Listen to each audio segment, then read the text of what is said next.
Good evening. All right, if we could have everyone's attention. My name is Luke Tannen. I'm president and CEO of Chicago Innovation, and we are thrilled to have all of you here for the Sport of Innovation. And alongside me here is the co-founder of Chicago Innovation and the president of Kuzmarski Innovation, Tom Kuzmarski. Thank you, Luke. Hey, it is wonderful to have all of you here tonight on this amazing evening in Chicago at this iconic location. So we're just thrilled that you're here. But you know, I got to tell you, I'm also standing right next to the 2002 Connecticut State tennis champion, Luke Tannen. This is true. This is true. Now, you know, it's no 2016 World Series, but it is my sports claim to fame. And, you know, that was also the year that, Tom, you started Chicago Innovation. Isn't that right? As a matter of fact, that is. And, you know, while we're on the topic of sports trivia, I'll hit you with two interesting things here. One is Chicago actually ranks number 3, I don't know if you all know this, in most major sports national championship victories in the country. And in addition to that, a recent study by Samford University declared that Chicago has the most loyal fans in the U.S. So give it up for Chicago sports. And that's actually why we came up with the theme for tonight, because Chicago is an amazing sports city, as it is an amazing innovation city. And truly, Chicago has become a real hub of innovation in our country. So we thought, let's put the two together, the sport of innovation. And because the sports industry has been such a trendsetter, we brought tonight some of the best trendsetters that you can all listen to. That's right. There's so much to learn from Chicago's innovators and leaders, and we're going to be bringing up our panelists in just a moment. But first, we wanted to tell you a little bit about what Chicago Innovation has been up to these days. So, you know, our mission is to educate, connect, and celebrate innovators of all types, and our vision statement is innovation is for everyone. And that's why all of you here and everyone in the city can get involved with Chicago Innovation's events and programs. And in fact, the 4 programs that all of you could be involved in is the Illinois Student Invention Convention. And for those of you that have been connected with Chicago Innovation for quite some time, that used to be called the Chicago Student Invention Convention, but now it's the Illinois Student Invention Convention because we're spreading throughout the entire state. The second, isn't that great? Yeah, it's really wonderful. The second is Women's Mentoring Co-op that now has had over 800 women participate in this great mentoring program. Or you could be part of Ageless Innovators, which is the first ever intergenerational co-mentoring program where we pair an older adult and a younger adult, and they really have a great experience together co-mentoring. Or the latter, which is for Black and Latino professionals to help them advance their career. Or we've got 2 other big initiatives this year, the Climate Champion Award Initiative, which is all about how we can tackle climate change collectively. And the other is Turn the Page on Age, which Chicago Innovation does with its friends at the Village Chicago on how do we combat ageism in the workplace. And I'll add a plug for one more, because since we're at Wrigley Field, I got to mention we just announced a new initiative in partnership with the Chicago Cubs and Wintrust. It's called the Wintrust Business Spotlight. If you're a female founder or an entrepreneur of color, you can apply, and the winner gets to throw out the first pitch at a Cubs game, which I think is pretty darn cool, along with some other great exposure opportunities and advertising. Now, besides all these programs, if you're someone who enjoys events, likes building relationships, enjoys networking, I know Kevin Willer is a master networker. If you like going to all these events and meeting the who's who, every month we've got events both in person and virtual, and you can see all of them on our website. If you're a Chicago Innovation member, the tickets are free. And all of this is supported by a great group of corporate partners and sponsors that we want to recognize right now. So starting with our diamond sponsors, thank you to SMS Assist, Wintrust, Walgreens, Dell and Intel, Molex, and Accenture. Our gold sponsors, Comcast Business. Silver sponsor, Vetter Price. Bronze sponsors, Crown Castle, Thompson Coburn, Energy BBDO, Gensler, Halo Investing, and Terra and Forecheck. Our media sponsors, Intersection, Clear Channel Outdoor, WBBM News Radio, thank you, Ron, NBC Chicago, thank you, Kevin, as well as our major contributing in-kind sponsors, Boca Restaurant Group, Cooper's Hawk Winery, Fund It, and of course, I need to thank one more partner, the reason we're here. Thank you to Wrigley Field, the Cubs organization, and our friends at Gallagher Way for hosting us this evening. Yes. And now it's my pleasure to introduce the person that will be leading our wonderful discussion tonight, Ron Gleason. Ron, and we all know who Ron Gleason is, but I'm still going to tell you that he is the director of news and programming for WBBM News Radio. He's had over 40 years in the broadcasting industry, and he's best known for his play-by-play announcements at Chicago White Sox, DePaul basketball, and the Chicago Bears football. He's also a judge for Chicago Innovation and a great friend. Ron Gleason, thank you so much. There you go. Thank you, sir. Hi, good evening, good afternoon. Innovative. You talk about innovative spaces. Look at this. I think about the donut shop that used to be over there and the fast food restaurant over there, filled parking lot trying to battle everybody else to get a parking spot over here. It's completely different. It's amazing. They mentioned these people are all trendsetters. I want you to know that I purposely wore a sport coat and tennis shoes as a trend-setting way to say hello. It is about sports. I would have worn spikes, but they told me it wouldn't be good for the brick here. You know, sports is amazing for all of us. I mean, I've been involved with sports my entire career. I was the original sports director and program director of the all-sports station, The Score, when The Score started back in 1992, 30 years ago. And being able to do play-by-play at different times. And by the way, I did get to do a bunch of White Sox games at one point in my career, but I also got to do one Cubs game in 2015, the year that the Cubs were on BBM for 1 year, and it was against the Dodgers and Clayton Kershaw, and the Cubs beat the great Clayton Kershaw. So there you go. It was all about me. By the way, that night, the lights went out during the 7th inning for about 45 minutes, and we had the head coach of the Notre Dame Fighting Irish with us talking about how lights go off in stadiums and what you do as players and stuff like that. All right, let's get to the important stuff. I'm boring. These people are interesting. Among them is a gentleman who's been with the Chicago Cubs for almost 30 years, 20 years in his current position as the president of business operations. He has done, and you can see, again, look at this. It's unbelievable. Crane Kenny, come on up. So I've been involved with the Air broadcast for over 2 decades now on WBBM. As a guy, has a little bit of size on him, likes to wear a Cubs jersey, though. He doesn't care as much about that other team. He's written comic books, very, very charitably involved. Right now, he has something called Impact House, which is a kind of a working hub to gather foundations and grant makers and impact investors together. Played 10 years for the Chicago Bears, had a couple of sacks, made a couple of plays. Israel Adonijah.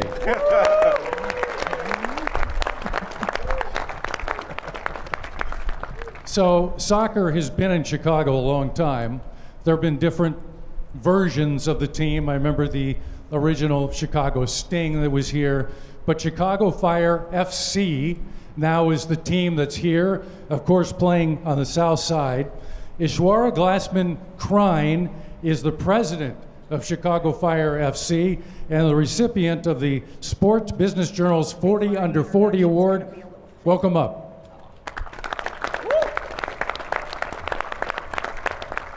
Anybody here like to play golf? Like, what, 3 people, 4 people, that's it? This is the perfect golf day. By the way, talk about innovation. This weather is innovative for the city of Chicago. How often have you experienced a day like today? Hardly ever. Medina Country Club is one of the premier golf establishments probably in the world. Robert Zerecki has been there for 5 years now, general manager, chief operating officer, actually 7 years, my apologies. They have had, I got to read this because it's so extensive, 3 U.S. Opens, 2 PGA Championships, a Ryder Cup, and they will be the host site for the 2026 President's Cup. Ladies and gentlemen, Robert Tureci.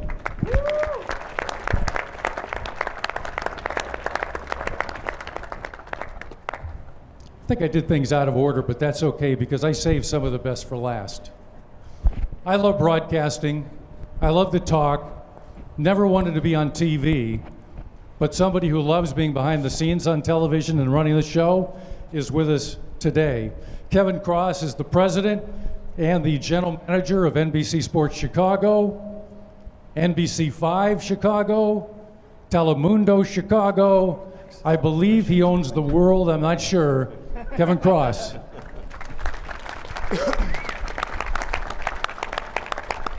And then let's do one more soccer. There is a women's soccer team which is unbelievable. They win. They have sent great player after great player to the national teams, had incredible success in Olympics. You know them as the Chicago Red Stars. And Vicki Lynch is the chief business officer. Come on up, Vicki.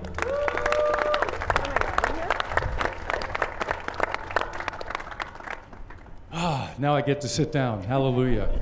So, you know, the great thing about sports is the way it brings everybody together, right? As a player, especially for team sports, it's about teamwork. For individual sports, it's still about the fandom and getting everybody to, and the excitement that comes with it. And you think about, why don't we start first talking about your favorite sports moment of recent vintage. And I'll start because for me, it's all about the emotion. It's about the walk-off home run. Think about the amazing performance during the course of the year by the Chicago Bulls, and specifically, you know, I think of DeMar DeRozan had those back-to-back three-pointers to win the game at the buzzer, which were unbelievable. But how about Steph Curry crying at the end of winning a championship and hugging everybody? I mean, that's awesome.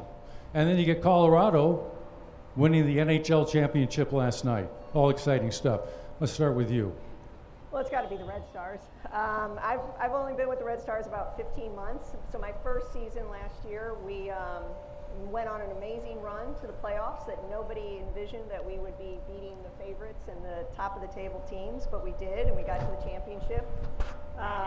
Went to extra time. It was very close. I thought we were going to bring it home, but we fell a little short. But the team is just amazing. We had multiple starters out, and they just showed grit and determination, and I'm just in awe of the athletes that are on our team. Great players indeed. Robert? So I'm from, I moved from Macedonia, and for the soccer fans, Macedonia beat Italy in the World Cup qualifying match. So for us, that was a big deal of a country of 2 million people beating a country of 60 million with 4 World Cups. So that was pretty special. It brought a lot of hope to my home country. Very cool. Kevin? Well, you know, I've been blessed. My whole career was covering Chicago sports. So I started off covering the Bulls during the second three-peat as a producer. So that was pretty significant. I'll also say, you know, shout out to Crane. NBC Sports Chicago had the 2016 Cubs, which was a pretty special moment too. Maybe a little close. But you said recent vintage. This may not be popular here at Wrigley, so I'm just going to go ahead and say the truth. But I was fortunate enough to be able to go to the Field of Dreams game in Iowa, walk-off home run for the White Sox. That was pretty special. I'm wondering if we should just... Let's just use the handheld and pass it around. How's that? Or do we have a second one we could use? Maybe the one that Tom had before as well. I think that might be a good idea. Ishwar, it'll be your turn. Yeah, Yeah, sure. For me, I'm relatively new to Chicago, relatively new to soccer, and new to the team sports space. So for me, there was nothing quite like, I wasn't as talented as Israel to play professional sports, but to stand in the tunnel at Soldier Field when our team ran out in front of 31,000 screaming fans and think to myself that I had something to do with the magic of making that happen. It's just an incredible feeling. I'll go very recent. We had a young player, Christopher Morel, come up, just beginning his journey as a major league player, which for baseball, it may be a little different than some other sports. It usually is a journey no matter how good you were in high school, junior college, or in his case, internationally. And in his first at-bat, he hit a home run after predicting he would hit a home run, which was not widely shared by his teammates. And then when he circled the bases, it was the joy of a dream realized for a young player. And so for all of us who've done this a few years, and remembering the other young players who came up and had similar great at first at bats and then went on to have storied careers, you could kind of see the story unfolding in front of you, which was a ton of fun. Amazing. So one of my, most memorable sports moments, although the outcome wasn't what we wanted, it was definitely Super Bowl 41. If you remember that game all week, Tony Dungy and the Colts said they weren't going to kick to Devin Hester. And, sure enough, the game starts. It looks like they're going to kick to him. And we all on the sidelines were like, if they kick this ball to him, he's taking it to the house. Sure enough, they kick it deep to Devin. He breaks it out to the right. Touchdown. And literally, as I was standing there, the ground was shaking. The air was electric. It was just a really special moment to be a part of. Really, that entire week leading up to the Super Bowl was just so special. And we were so close, this close to bringing a championship here to the city of Chicago. And it was really just a special team, really, a special group of men to play that season with. It was really incredible. I was lucky enough to be in the broadcast booth in Miami for that game. Luckily, I was dry because it was pouring rain, as you remember. God. The only time it was like magical that it stopped raining, Prince walked out. And the rain just stopped around him, like magic. But I can tell you also, in terms of the whole stadium bouncing. Yeah. So Jeff Joniak is doing the play-by-play. I'm standing behind him, and Tom Thayer's with him there. They started bouncing. Yeah, I mean, incredible. literally, Jeff is not the tallest man. Okay, he jumped 7 feet high. It was unbelievable. That was an electric moment, I think, Yeah, for everybody really in was. Chicago. Really No was. doubt about it. All right, so we're here to talk about innovation in sports. Israel, why don't we start with you? How do you define innovation? Well, I think innovation is just the ability to think out of the box. The notion of taking a system or a model or a process and looking to how can you improve it, how can you make it better, and really, for me, I look at experientially, right? How can you change the experience for someone, whether you're making it just more efficient, whether you're upgrading the process of how they get from point A to point B. Again, you talk about what a system like this, right? Adding something to a community that brings people together, right? There's so many levels to what innovation means. But at the end of the day, when I look at innovation, it's about processes and systems and looking to incrementally improve them, make them better. Crane, how about for you? I'll go into the clubhouse for this one. For us, innovation is trying to find an advantage. In baseball, it's largely a cat and mouse game between pitcher and hitter. As a young player like the one I mentioned, Christopher Morel, the pitchers had not seen before, is in the league long enough and they can find a weakness. The pitchers are going to adjust what they do to try and exploit that weakness. And then it's up to the player to adjust back once he sees what the pitchers are doing. And we have a whole R&D department that is trying to find advantages for our players versus all the other players, whether hitter or pitcher. I can't share some of the technologies with you, but I'll tell you we have 2 or 3 things that one recently that I saw for the first time, and it was one of those eureka moments, where you know it when you see it, and you said, that is a game changer. And credit to all the folks who work in R&D to find it, but for me, that's probably a good example. Ishwara? Yeah, I was a management consultant for years, so I'll resist the academic definitions of innovation. But for us at the Fire, Chicago is a very competitive sports market, as you all know. There are a lot of teams here, and the Fire and soccer generally are a little bit newer to that market. So for me, it's always how can we do something that no one else has done, and how can we do it better and get attention for it? And for us, a lot of it has been around two things. One is about culture, and two is about doing good. You know, we have amazing maternity leave and paternity leave. We have family leave. We marched in the Gay Pride Parade yesterday. We've been very outspoken about our response to the Roe v. Wade decision a few days ago. Like, we want to be different. We want to be better. We want to be a great place for people to work. And, you know, increasingly, I think for a long time, people worked in sports, even if the treatment wasn't very good, because it was sports, and it was sexy, and it was glamorous. But now we're competing with tech companies and other companies for great talent. I mean, my accountant doesn't need to have a sports background to be good at her job. And so we want to be a place where we do things differently and do something new and different. Yeah, from the TV standpoint, I don't even know if it's relegated to just TV, but innovation to me is a battle, right? It's a battle between what the end user wants, the customer, the viewer in our case, and a battle between what is already an established way of doing things. And in that battle, the customer is always undefeated. The customer will always win, the viewer will always win, but the battle is trying to take maybe an existing organization and saying to that existing organization, the way we're doing it doesn't work. Or to be a new organization, a startup, and to try to convince your funders that the way business is being done doesn't work. So for me, innovation is a battle. A lot of times the innovator doesn't win the battle, right? Sometimes they do, but the fruits of the labor shows up later. But it's that battle between what you're currently doing and what the customer wants that we always have to fight. Robert? So in a country club space, in a club like Medina that's reaching 100 years old, innovation is somewhat challenging in that people are very emotionally tied to the environment, to the club. So I try not to use the word innovation, right? Because innovation sparks anxiety. People automatically, I mean, we have employees that have been there for 30, 45 years. So when you mention anxiety, people immediately get a little anxious. So what we focus on is, what can we do differently? What can we do better? And we're very member-centric innovation. So when we phrase it in that context, they're more likely to embrace it. So we use different verbiage. Ultimately, we do innovate, but we kind of hold their hand, because remember, in my industry, my members are my owners, right? So we have to be very careful. Not just employees that have to be on board, but so do our 1,000 members also have to be on board. So we got to navigate that a little carefully. So in radio, we try to create anxiety as an innovation. It's just something entirely different. Vicki? I just want to know if Crane wants to innovate and use his R&D with women's soccer, maybe a little bit, tap into that. No, honestly, I'm going to probably keep it pretty simple. I look at innovation as trying to find a new solution to an old problem.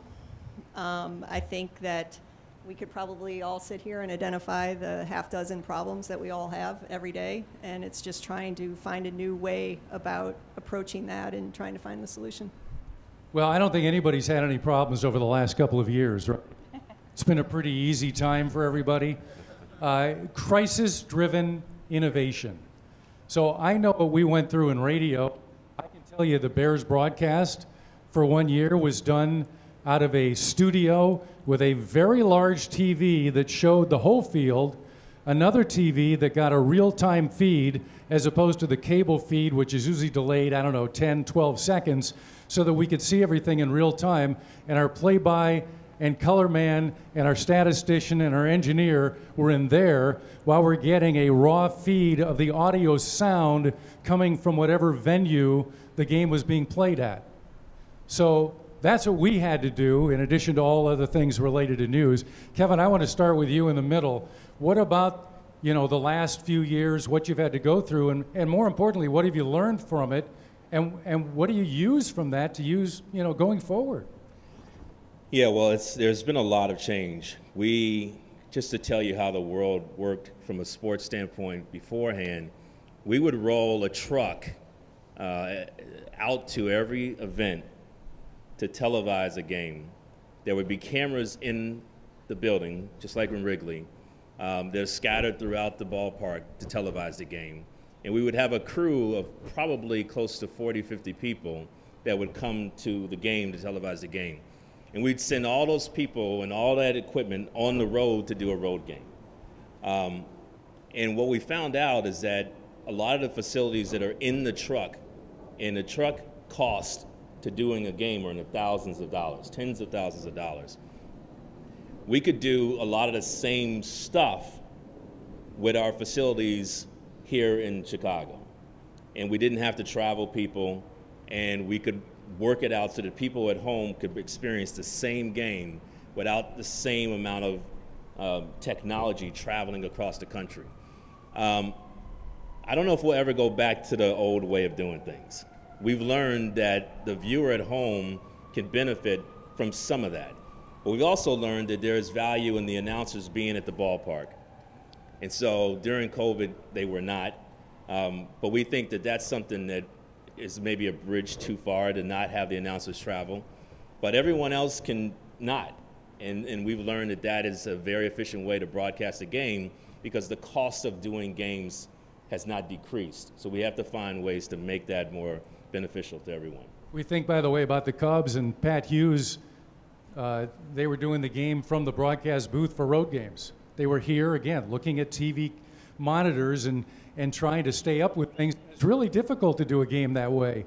You try that sometime and see the things you can't see that aren't being shown, because on television, everything is dictated by what is being shown at that moment. That's what the announcers talk about. Whereas at least on the radio side, our guys are free to look at anything and talk about any of the variables going on in the field at that particular moment. Vicki, what about you? What have you learned innovation-wise in your time with the Red Stars? Well, I think, it's going to sound simple, but one of the things that we did that was critical is we were one of the first NWSL clubs to launch our own mobile app.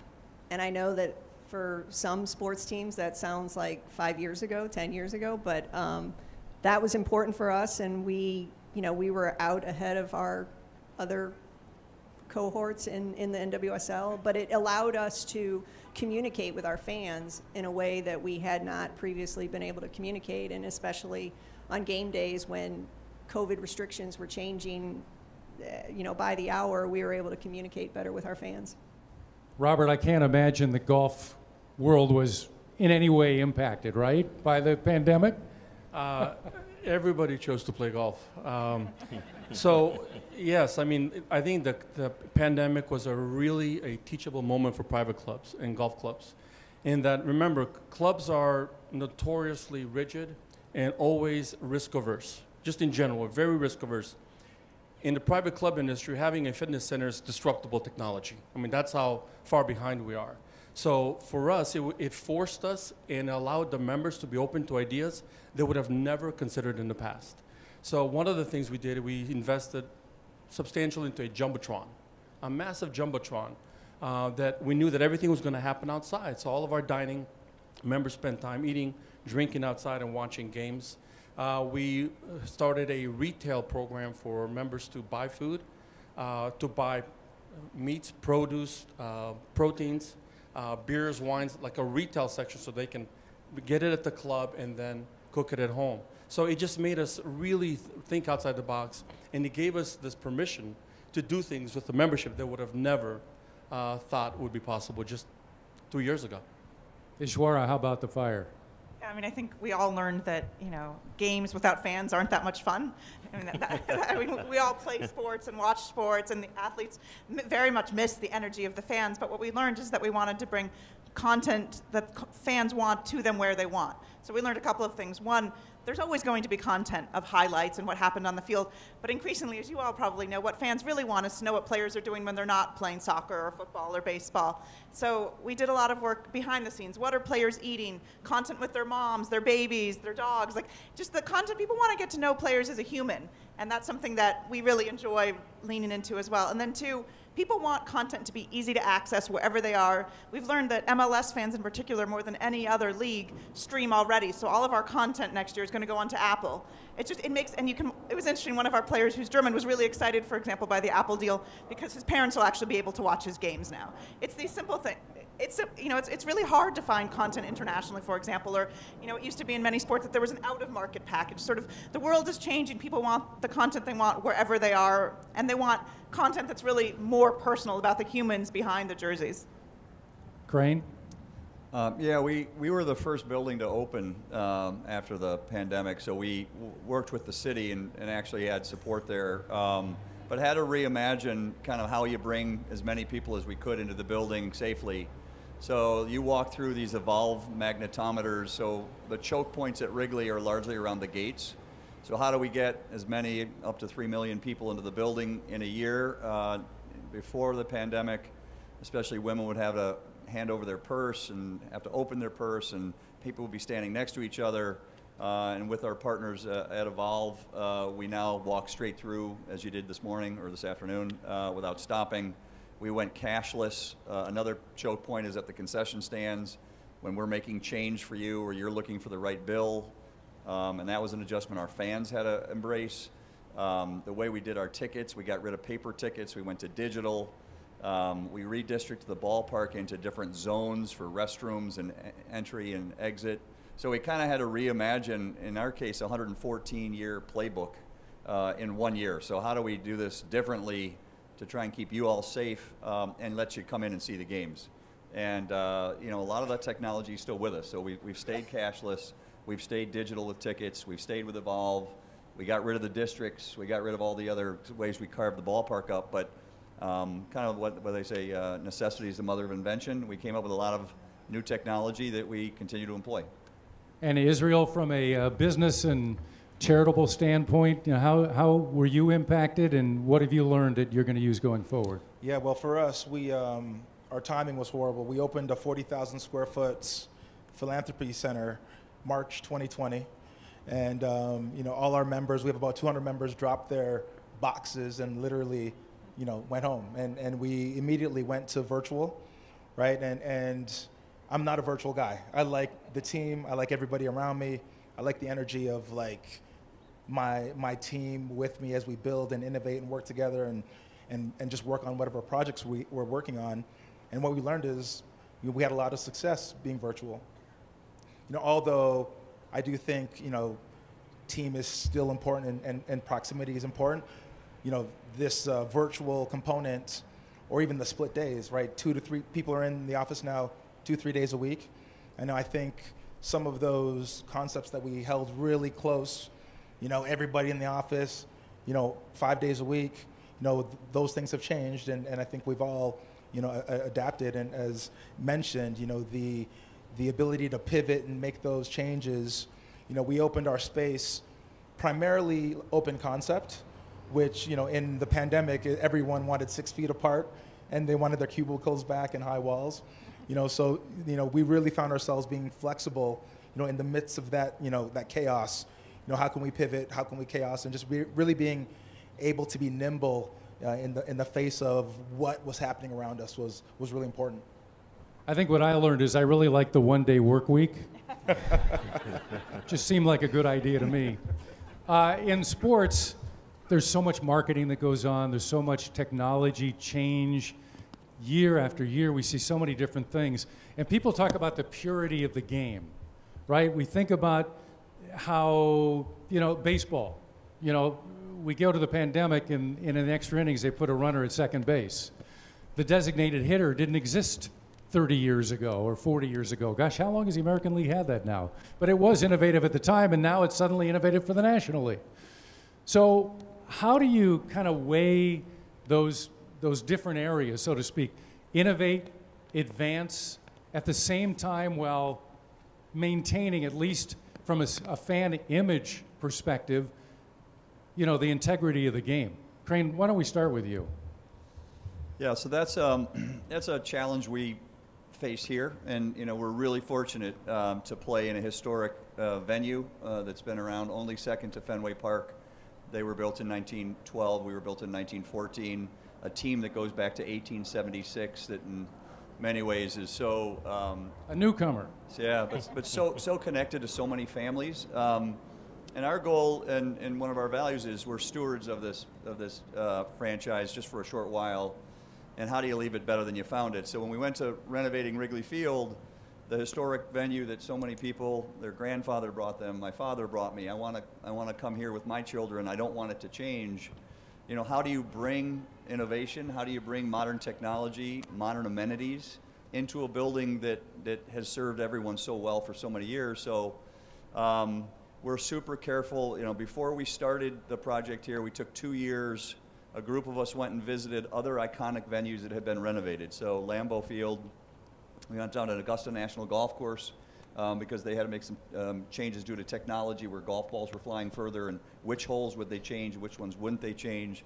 We went to the Rose Bowl, Madison Square Garden, Keeneland Racetrack, a famous horse racing track. Literally a dozen venues that had done it really well, we thought. I won't say we visited Soldier Field. That one we skipped. But we learned something from every venue. Fenway Park, what did they do well? And we talked to the architects and engineers. What would you do differently if you could do it again? What were the essential elements at Keeneland Racetrack that you had to save, and what were you willing to change? And so we came back after 2 years of study, worked with our architects, including our landmark preservation architect, Gunny Harbaugh, and said, all right, we can't change the atmosphere. We can't change the hand-operated scoreboard, the ivy, or the marquee, or the dimensions of the field. Like, here are the things that are sacred to us. But now, how do we make it better? And it took another year of work before we started submitting plans for permit. And I'll just give you one example. One was the video boards, which we were the last ballpark that didn't have video boards. And we knew they could bring an element of history back to our fans. So if you want to relive Harry Carey singing the seventh inning stretch, you want to relive Ron Santo, if you want to relive Ernie Banks, if you want to relive like famous moments in our history, we could do that with video boards. We couldn't without. So we decided the color scheme inside Wrigley are going to be only 3 colors. Our green that you see everywhere, white, and yellow. And so if you're a sponsor of ours and your color is purple, you can't use it in Wrigley. If it's orange, you got to come up with another way of doing it. So we tried to work it into the fabric so it wouldn't be too jarring to our fans. And even with that, I'll tell you that about a week or two before the video boards opened in 2014, I had a nightmare. I don't know if some of you aren't old enough to remember New Coke, but Robert Gottesweda was the CEO of Coca-Cola when they changed the formula and pretty quickly turned it back. And I thought, oh my God, I'm going to be the guy who ruined Coca-Cola. And there were plenty of, my hate mail was thick that week. But then after a while, fans got used to the video boards, and now I think they're as popular as any feature we have. But it's like, if you live in a 100-year-old building, it's a privilege, first of all. I think about new teams, like the Seattle Kraken. They have no colors to lean on. Our colors are red, white, and glory blue. If I started a team today and said, hey, I want to choose red, white, and blue as our colors, you can't do that. That's America's colors. Well, thankfully, 130 years ago, somebody picked those. So we feel really fortunate to have a fan base like ours, a building like ours, colors like ours, history like ours. We got to protect it with every ounce of our energy. At the same time, kind of like Medina, inch forward so that our fans see something new and embrace it. So I just want to point out that the Chicago Innovation people got the word on what the colors are allowed to be. Temporary signage is okay. Okay. Well, it's green and white and it's kind of yellow. Gold counts, doesn't it? Right? How about Medina? Very similar. I mean, having the privilege of watching out for the brand that's 100 years old is an incredible responsibility. And the biggest resistance to innovation is fear. When you've been a member for 30, 40 years, multi-generations, people are afraid. And in the private club industry, we often mistake tradition for bad habits. Two different things. So we have to educate. We have to provide a vision of the greater good for our members. And in many cases, we have to ask for forgiveness rather than permission. But fear is probably the biggest issue we face, in that people resist change. And that's why we believe in incremental improvements, so we don't have anyone have tremendous anxiety. Ishwara, the fire has been through quite a few changes recently, I know. Yeah. I mean, as Crane so nicely pointed out, Soldier Field is an amazing building in many ways, but there are challenges. I mean, when Soldier Field was built and when many of these older buildings were built, premium seating was put up pretty high. For those who've been to Soldier Field, the suites are quite high, and maybe they're good for the NFL. They're not really great seats for soccer. And as I was new in this job and toured a lot of other soccer stadiums in the U.S., you'll notice that increasingly people want to sit as close to the action as they possibly can. I think that's pretty much universal across all sports. I love it. It's my favorite thing, is to sit close enough that I can hear the sounds and the sights of the game. And so we did something that, the Bears could never do. We put seats on the grass at Soldier Field. We put them on the sidelines, which is where I usually like to sit. My daughter actually will often complain. She's like, how come we're not sitting on the sideline? I'm like, because we sold them, honey. If we can make money selling our tickets, it's always going to come before you, as much as I love you, honey. But that didn't go over so well. But I'll tell you a funny story. We also put seats in what would be the end zone for the Bears, and we set them up sort of as party suites. And one of our head of football operations, he says to me, goes, you don't have a great view when the play's on the other side of the field. And I said, you're absolutely right, Eddie. I mean, it's an amazing place to sit, but you can only see some of the field better than others. I said, but half people who come to the stadium are here to drink and eat and socialize and enjoy the game. And if they miss some of the strategy of the play unwinding, that's okay for them. And part of us, what we're trying to do is serve lots of different types of fans what they're looking for at the game. So instead of a touchdown, it'd be a party down or something, maybe when the Bears score. Vicky, you play in Bridgeview. So from your standpoint, what kind of changes did you guys, what have you been through, and what sticks? Yeah, I mean, as Ishwara can attest to, when you are marketing soccer in the United States, it's a fine line because it is the world's game. Most of the world thinks that Americans don't know anything about soccer, that we, just want to have cheerleaders and we want timeouts and, we want people getting up and leaving the game and leaving during the middle of the game.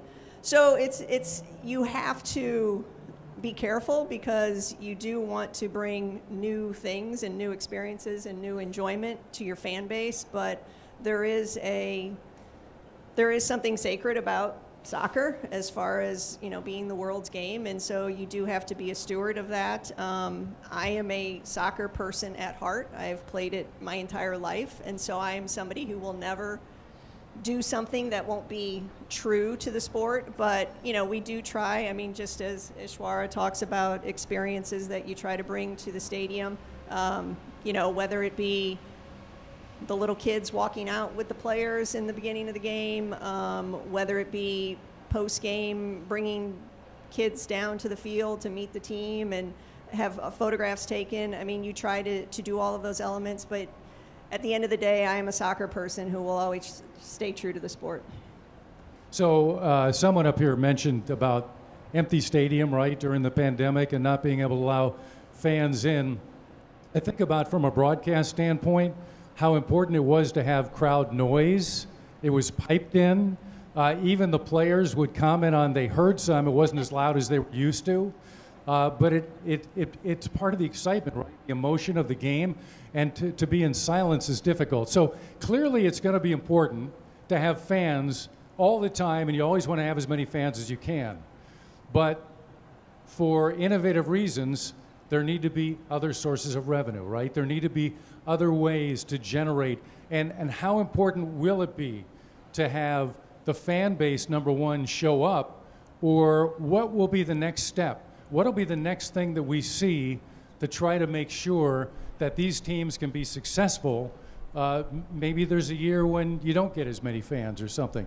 Ishwara, why don't we start with you? I think the fundamental lesson of all of us having business is you can't change consumer habits, right? We're here to serve fans, not tell them how to get their content or where to watch their games. I mean, I think what we all love more than anything about sports is the social nature of it. Sports is more fun than anything with your friends, and it's even more fun if your friends are rooting for the other team. I always say, the best thing in sports is a fan, the second best thing is a hater, and the worst thing is indifference, right? We want people who are passionate and who care. So I don't think we'll ever tire of going to games in person. I mean, I think one of the things we learned during COVID is that we like being together, we like celebrating and doing things together. And I think one of the things that, before I was at the Fire, I was at Verizon. One of the things we were trying to do also is make the at-home experience more fun. One of the things that I've been watching that people really liked was co-viewing. It was sort of like FaceTime at home, but with your friends, because what makes sports fun for us is rooting against our friends, and the ability to be together is ideal, but if you can't be together, how do you make the viewing experience at home fun as well? Yeah, I think about it. Actually, I have one daughter in St. Louis, another in Boston. We're texting each other while we're watching the games about what's fun about that particular game. Before, Vicki, I'm going to get to you. because your situation is a little bit different. But Crane, so you talk about 3 million fans, right, coming in here. But I remember a day way back, you know, before Harry Carey, and it was hard to get fans in here a lot of times. So you can't always just rely on that. What does the future hold? Yeah, you're right. So we didn't open the upper deck for years. Just didn't need to have that capacity because we couldn't sell it. The Bears played here from 1920 to 1970, and there was an era there where the Bears could fill the building, but the Cubs couldn't. And you know, you can't take your fans for granted. You know, we're so lucky to have you pointed out that I think Chicago fans are considered the most loyal, and we are direct beneficiaries of that. I'm going to defend the fan experience. I don't listen. We really care about the at-home experience. And when when Tom Ricketts first bought this club, he said, "So what's the existential threat that I didn't know about before I bought the team?" And I said, "It's technology. The experience at home is so incredible. The quality of the picture that Kevin is bringing you is so amazing. You have a clean house, a clean restroom, your car's in the garage. You can eat what you want. It doesn't take you an hour and a half to get to Wrigley. You don't then have to kind of hawk parking in someone's backyard and then go into a ballpark that underserves you from a food perspective, wait in line for a restroom, wait in line to buy your daughter her first cap." So I said, if we don't fix the Wrigley experience, the at-home experience is going to be so compelling, I worry that people decide, you know, I can skip an hour each way, I can save money on parking, save money on concessions. And so that's really one of the reasons. It was as much defense as offense as to why we built all of this. However, I remember probably my most emotional experience here was not the World Series. It was actually Game 6 of the NLCS in '16. We were upstairs, very superstitious. Didn't come down until the last out was recorded, even though the game was in pretty good hands. And as I walked from upstairs, because our elevators hadn't been installed yet, to the field level, I walked past fans handing cameras around to each other, all of them crying, a lot of them holding up pictures of deceased relatives, and just FaceTiming their friends and taking pictures of themselves, hugging each other and crying. And like, it meant so much to so many people to be there. And then the stories that I heard afterwards of empty seats because someone said, I always said my dad would be with me in the World Series, so he's in the empty seat. Like those moments, those connections you make in a ballpark or in an arena, those can't be replaced in your basement. So the experience here and elsewhere in our city will never be, I think, beaten by something you can do at home or in a bar. So you got the Chicago Cubs that have been around seemingly forever and obviously an iconic ballpark. So Vicki, a little more challenging. So the Red Stars, they've been around a while, but not the same level, right? It's been more difficult, it's more challenging.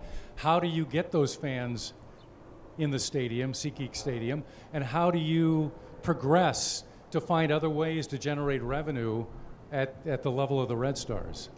Yeah, I mean, for us, as you said, I mean, we are still in a startup mode. 10 years the NWSL has been around, and we do need the fans still to show up because when we go out and try to get corporate partners on board, they look at what is our fan base, how many people to come to the games, because we are still, at the end of the day, women's sports, and whether we like it or not, there are still people that do not believe that women's sports is a proven commodity. And so we are constantly having to try to prove ourselves. People coming to the game is a prime way to prove ourselves. The whole winning doesn't seem to be enough. I mean, because we've made the playoffs 7 years in a row, but and we do have whatever 4 or 5 World Cup champions on our roster, but that doesn't seem to be enough. But you do start to see a shift for us. I mean, this year, for example, and I'm sure I'm probably going to upset Crane when I say CIBC is on our front of jersey. That's new for the club. Sloan, I'm going to give a shout out to Sloan. That's a good one. They're on the back of our jersey. So we are having success with our corporate partners, but we still have to continue to get the fans to show up. The one good thing that I know, because we hear it every time somebody comes to a Red Stars game for the first time. Oh my gosh, this was so much fun. Why didn't I come sooner? And the product is phenomenal. Our challenge right now, and my challenge, and Kevin Willer and owners and staff. Our challenge is making sure that everybody in the Chicagoland area knows that the Red Stars exist. And right now, that is not the case. But so our brand affinity is through the roof. Right now, our brand awareness is a lot lower. But I tell people that the day that our brand awareness matches our brand affinity, we will literally be running this town. Nice. Nice. Crane was talking about technology and the fan experience at home. Kevin, when I watch a baseball game now, even if I'm not paying attention, I know it was a curveball over the outside corner and it was 97 miles an hour, and every intricacy of that. It's unbelievable what's transpired and what's changed. And I think about, and I'm old, by the way, been around a long time, you know, the simple graphic that used to go up in the corner, when that was innovative, to actually put the score up during the game, the entire time the game is going. What new innovations are coming? Well, it's interesting. The pitch type was one of the innovations that we started at NBC Sports Chicago. One of the things that we think is important for the viewer at home is they just want more information. They're not at the ballpark. They can't experience the ballpark the same way, but they want information.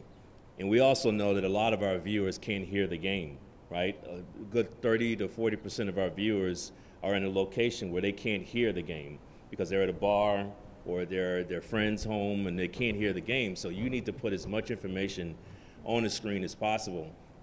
And we've been having the score on the game. We've also had pitch speed on the game. But one of the things that I love, and I love baseball, it's one of my favorite sports, is I love the fact that I can know what pitch type the pitcher is choosing. Is he throwing a fastball, or is he throwing a curveball? And I wanted to be able to display that on the screen for the viewer. And we found out that MLB, with all of the cameras that they install in every ballpark, has the ability to take the rotation of every pitch and tell instantly if it's a curveball or a changeup or a four-seam fastball. And so I asked MLB, well, how do we get that to the viewer? And like, well, we never invented that process yet. And so we worked with MLB to invent the ability to show instantly what pitch type was thrown to the catcher. And when MLB worked with us on that, they asked us if NBC Sports Chicago wanted to have it as a proprietary information and no one else could have it. And we made the decision we wanted everyone to have it. We wanted every television station to have it. Right now, not a lot of people are using it. It is a little disruptive for the traditional fan to see all that information on the screen. But we do think it's important that the innovation when it comes to broadcasting is giving people more information. I do think that there isn't necessarily the battle that people may think between the in-arena experience and the home experience. I think the same person does both, right? The same person who will go to the game also wants to watch the game at home. And I think what Crane's doing is making sure that when they do come here, their experience is memorable. But we have to keep doing the same thing in home. I do think that the next big thing may be the metaverse, where you have the ability to, and there's already a couple of arenas that have created virtual versions of their arena, where you would actually have to buy a ticket virtually to go to the arena virtually, and then your seat will be a virtual seat, but you'll be able to see the game. We've already seen examples of that in games like Fortnite, where you're able to go to a game and have a concert happen. Like, you know, so there will be the opportunity for people to gather, but I just think it widens your revenue streams. I don't think it shrinks anything. I think it widens. All right, Israel, is it more fun to watch the game while you're playing on the field or watching on TV? Well, when you're on the field, you're not watching the game. You're focused on your next play. You know, but you know, it's funny. It's a very different experience, you know, being in the stadium as a fan now being retired, and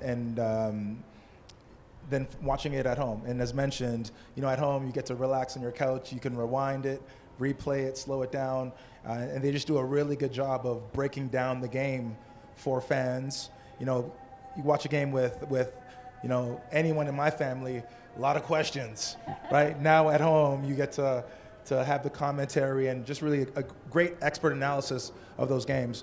but there's nothing like being in the energy of the stadium, of the arena. Mentioned coming out of that tunnel, 70,000 fans cheering. It's unparalleled. It's really a special experience.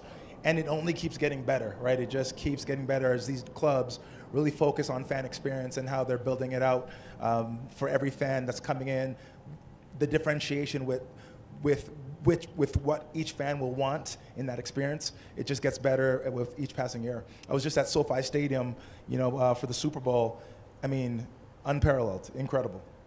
It is amazing. I was out there earlier last year as well, and it's an amazing place. All right, you mentioned energy. All right, there's a new kind of innovative energy involved with sports, at least in Illinois, and it's called gambling, right? Sports gambling. And by the way, I didn't get a chance to place my bet. I might have to leave for a minute and come back because my phone has several different gambling organizations on it. They're all after me, by the way. I mean, it's changed things, right? Crane, around the corner, you guys had a ceremony on Friday for the DraftKings facility you're going to have attached to Wrigley Field. How does that impact sports integrity, innovation? How are the players impacted? How are the fans impacted? How is the ownership impacted? Hey, Vicki, how about if I start with you? Because is there much gambling on the Red Stars? That's the question. Should I put my money on the Red Stars? That's the question. Well, you should put your money on us, absolutely, because we will win. We're right now second in the table with a game in hand, but that's neither here nor there. No, it's a very short answer for us. Right now, the sports betting entities, the companies out there, they do not see women's sports as something that they're focused on right now. I've had conversations with several of the main players, and they just they just don't see the business story right now in women's sports. I think that's a little short-sighted, but yeah. So that's right now it's not something that's disrupting our lives. I wish it would, and I hope it does very soon. How about men's soccer, Ishwara? I mean, men's soccer, outside of the U.S. is probably one of the most bet on sports anywhere in the world. MLS is probably about 5% of U.S. betting handle, but if you look at it globally, it's significantly higher. I mean, what's interesting about everything from fantasy to daily fantasy to betting is that it increases engagement. It makes it fun. I mean, one of the reasons people like watching the Red Zone on Sunday is because it's not so much that they're not interested in the running back from a team they don't care about, but they might have money on that player, or he might be on their fantasy team. So one of the things that MLS and we're going to do in the fall is actually have a Red Zone for soccer on Saturday nights. You'll see us schedule almost all of our games on Saturday nights, like the NFL does on Sunday, so that you can have a whip-around show and you can follow your players and your fantasy teams. I think it's all about engagement, and it motivates you to watch teams that aren't your team because you have somebody on your team in a fantasy way, or if you've made a bet on them. For me, it's all just about making it more fun to watch the game. And one of the things I really like about betting, and particularly fantasy allowed this, is the ability to bet against your friends, against sort of the social impact of taking the other side of a bet. Or, it broke out in Major League Baseball, I think, was it with the Angels, about players actually complaining that people had been cheating on their fantasy team. I mean, it was amazing. It was a great story, but it was fun. Crane, how about in terms of the Chicago Cubs? Yeah, we've clearly embraced the notion, and it's state by state when PASPA was repealed, but pretty quickly after it was, you saw clubs get engaged, and for us, it's another amenity on campus. We know that sports betting fans skew younger. One of the issues baseball faces is it's a little bit of an older sport, so the average age of a avid baseball fan is 57. And 80% of sports bettors are under 55. So it's a demographic we really covet and would like to reach. And I've got mid-20s kids, and they all wager on all sorts of events. I hope not more than they can afford. But their engagement level goes way up, and it's all the sports books tell you the same thing about it. Drives attendance, it drives engagement, it drives duration of watch. Obviously skews younger. It's more diverse as well. So for all those reasons, those are all buttons we're trying to push, and you got to do it safely. The league has to monitor quickly what's going on in terms of where the lines are and what's happening on the field. Baseball's had a history with gambling that wasn't so flattering, so we're very mindful of that. But for all of us, and this will be a 12-month facility, so a lot of it will be baseball, but it'll be a chance to have fun with the other events as well. No question, those who are betting on the games while they're watching it, there's an adrenaline push. There's no question about it. Israel, as a player, former player, do you worry about the integrity of the game? I mean, for so long, we heard, stay away from gamblers, stay away from you can't touch it. And the world is turned upside down. You know, I think there's enough room for the folks that just want to, bet and play, the betting side of the game. But there's fans that are just, really hardcore fans that enjoy the game and are purists in that sense as well. And I think there's room enough for everyone, right? I don't think that adding this new component in any capacity will ruin the game or ruins the game. I think, as I've never played fantasy or any of those games, because growing up, I picked a team and my team was my team. I never cheered for any other players or anyone on any other teams, and that's changed, right? My nieces and nephews, they like players from a broad spectrum of teams, and they'll play and gamble, and it's just a change in the times. Stick with you just for a second. So the Bears are talking about potentially moving to Arlington Heights. Oh, I know. So? I have mixed feelings here, right? I love the Bears downtown. It's my 10 years playing here. The energy that they bring to that core of the city is just unparalleled. It's really special, unless you're trying to go grocery shopping, in the middle of the day on Sunday. But it's just really special what they bring downtown. But from what it'll mean for them as a business, I think it's really important, right? We talked about SoFi Stadium, the Cowboys, Dallas, ATT. These new stadiums are incredible, what they have as far as the technology that's in these experiences for these fans. And with this new stadium, they'll have the ability, the opportunity to create a new layout, more suites. Ashwarma spoke about suites on the first floor right on the field, right? In Dallas, that's what's the experience the fans have. You have the ability to, right there, watching the game, seeing how big the players are. You walk through the tunnel, passing the fans, right? So I think the Bears will have an ability with this new stadium to really upgrade the fan experience, naming rights, all these other things that they otherwise might not have had being at Soldier Field all these years. They're going to have a really great opportunity to upgrade, innovate, and do things that'll allow them to be one of the top stadiums in the country. By the way, when I watch TV, when there's music playing, it means they're about to go to a commercial. But we're not going to do that yet, but we don't have a lot of time left. We are going to give a few people a chance to ask questions, so if you have something, think about that. Robert, I want to ask you, they told me you don't play golf. So the guy runs Medina, one of the most amazing country clubs in the world, and you don't play golf. So you must have some innovative something in your background that says, I can run this place, and what can you teach other people who maybe don't play something like the game of golf, but they can run it for everybody else who loves the game of golf? Honestly, I think there is a tremendous benefit of having someone on your team that's not a golfer or that's in the core business. And for me, being a non-golfer is a humongous advantage. Number one, I don't get emotionally wrapped up in the game, so I can't spend 30 minutes talking about Sergio's famous shot at the Ryder Cup. It doesn't really matter to me. So you're not gambling on it either, huh? I don't, no. I also see the business aspect through a very neutral lens. So people that get emotionally attached to the game tend to overspend, overinvest because it's an emotional decision. I see it very in a neutral way. As a non-golfer, I don't know where the bookmarks are. So I tend to think outside of the box because I don't know what's traditional and what is not. For the BMW Championship, I suggested to the WGA that in addition to the suites and tents, we put tiny houses on all the tees. So we put picket fences, get a tiny house, and you can watch a tournament from your backyard. Boy, you thought I suggested something. It took forever to get that approved, and we finally got one. And it got so much publicity, that one tiny house. I have the luxury of not knowing what is traditional and what is not. So I'm also more likely to ask for help because I'm not going to pretend like I know it. So there's tremendous amount of benefit of having a leader or a senior partner or manager be on your team that does not have that entrenched viewpoint. So to me, at least for Medina, it's been a benefit. And you haven't put your money on Tiger Woods? No, not at all. All right, we're going to open up for questions. Just 1 second. I do want to bring up Title IX. So it's 50 years, right? The anniversary hit the other day.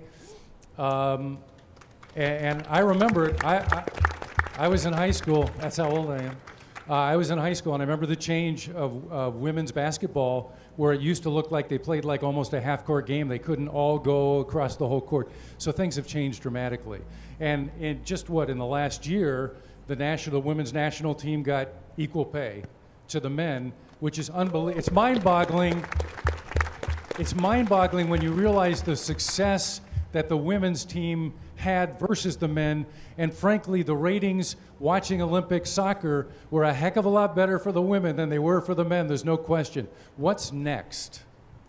Yeah, I mean, I think I actually saw something the other day about Title IX where in the 50 years, literally the ratio of male to female athletes in college has completely flipped, where it is now in more favor of female athletes in college sports. So obviously that has made the impact that Title IX intended. And obviously, as you said, U.S. Soccer and the equal pay, that is a tremendous change. Because it's, it was always this argument of, well, nobody really watches the women's, team. Yes, they win, but they're not who the sponsors are coming to U.S. Soccer for. And, and to be honest, excuse my language, but that was bullshit. I mean, I used to work for U.S. Soccer, and so I knew what the sponsors were coming for. And, the U.S. women's team just played a friendly against Colombia, who's like ranked 48th in the world. It's not going to be a competitive match, but they had, a sold-out crowd in Colorado of 18,000 people. So it was time. It was well past its time. The team, 4 World Cups. We won't talk about what the men do in the World Cup, but the crowds come, the sponsors want the women's team, so it was time. But there's still a lot to be done. There's still a lot of inequity as far as pay in other sports and things like that. So a lot of positives, but still work to be done. We can't rest on our laurels. All right, let's go out here. Got a microphone going around. Right over there, Paul. Yes. Oh, me? Excuse me. I'm sorry. What is your opinion on transgender athletes, and how are they going to make it in professional sports? So the question, if you didn't hear, about opinion on transgender athletes, and I'll take it a step further and talk about, was it the swimming organization, I believe, the National Swimming Organization, basically said not going to allow it. And you think about in the past with the Olympics, and there was scandals about, are the Russians cheating, because they're using these injections and all that. Ishwari, have any thoughts on that? Yeah, I mean, first of all, just to comment on Vicky's point before, and then I'll get to your question briefly.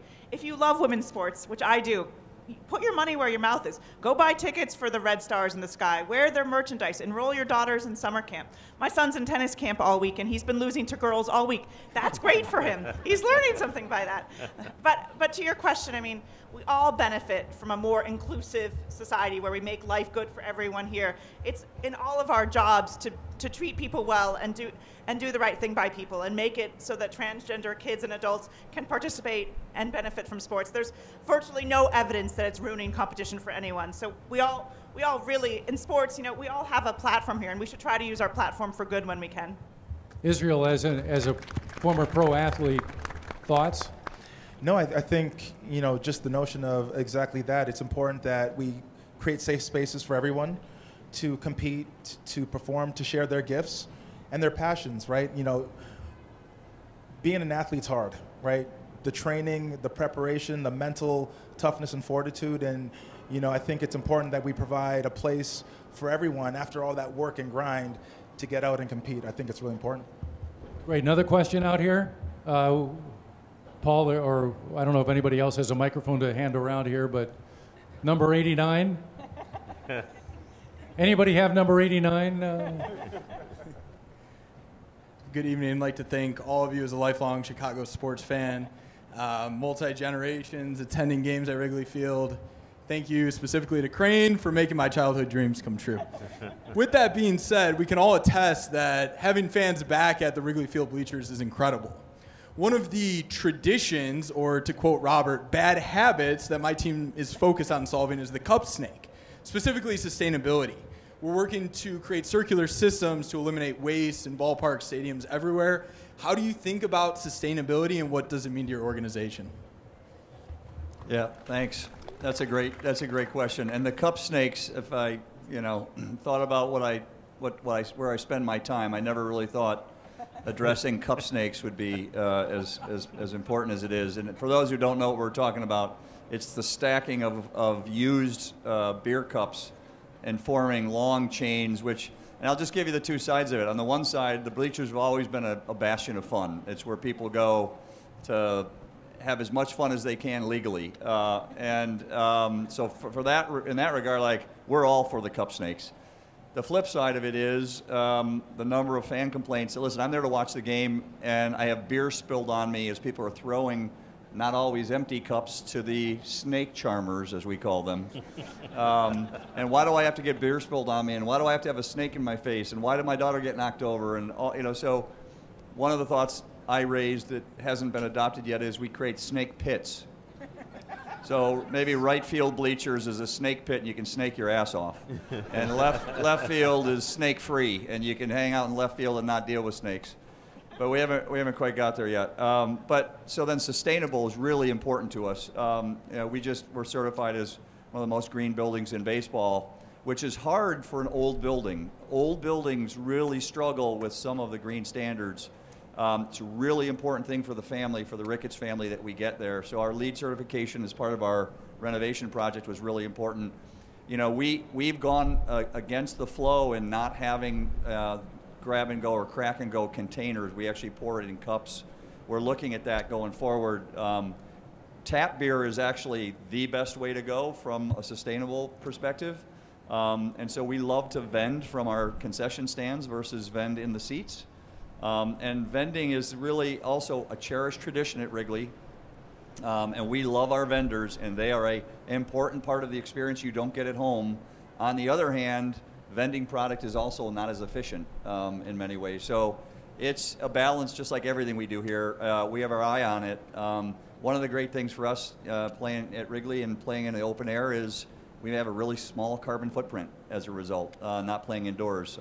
We're not heating the building, as you know, in April. So some things work in our favor, some things work against us, but it's an everyday question, and one that we care a lot about. Love the vending. I love a hot dog that's been passed down from about 7 or 8 people before you get a hold of it.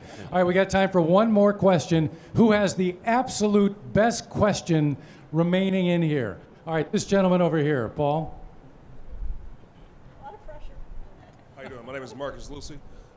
Clearly, everybody up here are very successful. What do you do to take care of yourselves to sustain that success? I'll start with me. So what do I do to take care of myself and sustain success? I love meditation, sound bath, if you've ever done that. Those modalities I think are really important. And then just finding time for myself to be creative. I play an instrument. I'm trying to teach myself piano. And I think that for kind of self-balance, that's what's really important. Just carving out time, aside from family, the grind and work, just whatever it might be for myself, just making some time in the beginning of the day for me. Really important. I want to know if that kind of a bath, you can put that in a snake pit maybe with a whole bunch of beer. That would be awesome, wouldn't it? I want to thank you guys, and I want to bring back up the CEO of Chicago Innovation, who at one point orchestrated knocking some sense into me by getting hit by the sign. Luke Tanner. Thank you, Ron. And you took a banner to the head for us, and I think we need to up your pay next time we do this. And Vicky, Robert, Kevin, Aishwarya, Crane, and Israel. Talk about a fantastic starting lineup here for Chicago sports. Thank you from the bottom of our hearts for being a part of this event today. You know, we had this event on the books. Some of us on our team remember. March 16th, 2020 was the last planned Sport of Innovation at Wintrust Arena. You can imagine what happened there. We can't fathom a better comeback than this group of people, this place, this weather. So thank you for all being a part of this wonderful return.